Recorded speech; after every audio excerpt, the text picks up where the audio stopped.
കഴിഞ്ഞ ഒരു വീഡിയോയിൽ അമ്മ ഉണ്ടാക്കുന്ന ഡിഷ് വാഷ് ആയിരുന്നു ഞാൻ നിങ്ങൾക്ക് കാണിച്ചു തന്നിരുന്നത്. അന്നേരം ഞാൻ പറഞ്ഞായിരുന്നു അമ്മ കുറേ ഇതുപോലുള്ള പ്രോഡക്റ്റുകളൊക്കെ ഉണ്ടാക്കുമെന്ന്.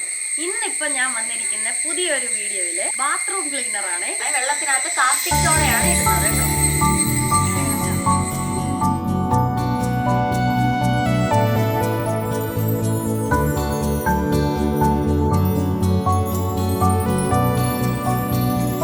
ഇനി ഇതിനകത്ത് ചേർക്കാൻ പോകുന്നത് ആഷാണ്.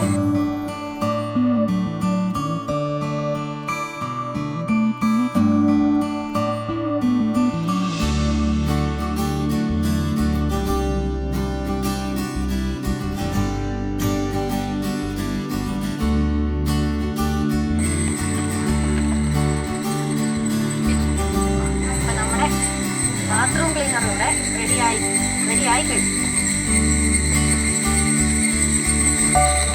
അപ്പോൾ ഇതിനകത്ത് ഇളക്കിയത് കൊണ്ട് ഇതിന് മുകളിൽ പതയുണ്ട്.